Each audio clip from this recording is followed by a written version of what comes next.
Entre les mains du Père, l'Esprit est en train d'être instruit, d'être formé. Et l'un des objectifs de cette formation spirituelle est cette conquête de l'âme. Une personne vraiment spirituelle n'est pas une personne en qui l'âme a l'avantage, mais qui, ayant une âme réellement une âme, a celle-ci en main. Voilà une personne spirituelle. Voilà ce que Dieu désire. Nous devons nous souvenir que l'âme a la marque distinctive de notre humanité. Et Dieu ne va pas faire de nous autre chose que des humains en tout temps, durant cette vie ou après. L'humanité n'est pas une chose mauvaise, c'est une chose divine. C'est une conception particulière et unique de Dieu. Les anges sont au-dessous de l'homme tel que Dieu veut qu'ils soient.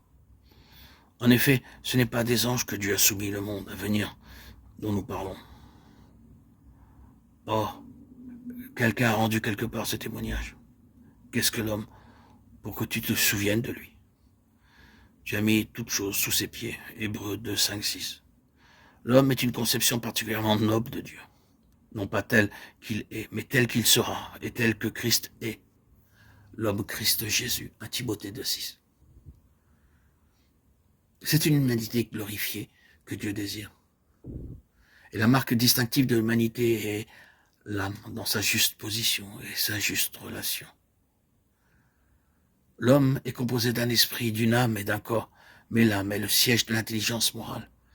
Il doit donc être gagné. Cela ne peut être que si l'esprit est dans une juste position et juste union avec Dieu.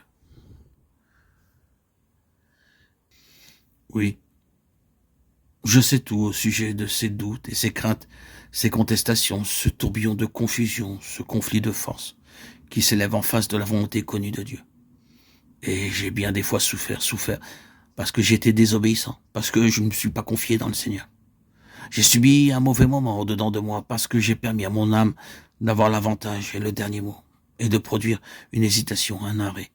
J'ai appris qu'il ne convient pas de permettre cette sorte de choses.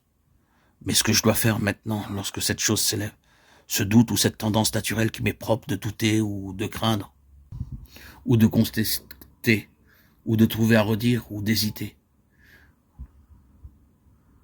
c'est de dire à mon âme, non, je continue avec Dieu, et tu dois venir avec moi.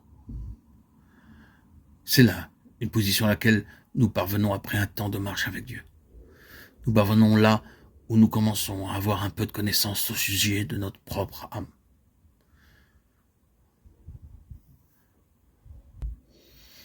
Oui, cela m'a mis en difficulté auparavant, cette tendance naturelle qui m'est propre de discuter la chose, d'en débattre longuement, d'en faire le tour en me posant des questions. Cela n'amène simplement nulle part. La pensée de Dieu à ce sujet est celle-ci.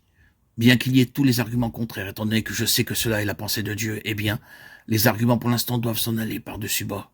Et je dois continuer avec Dieu. Point final. C'est là la seule issue.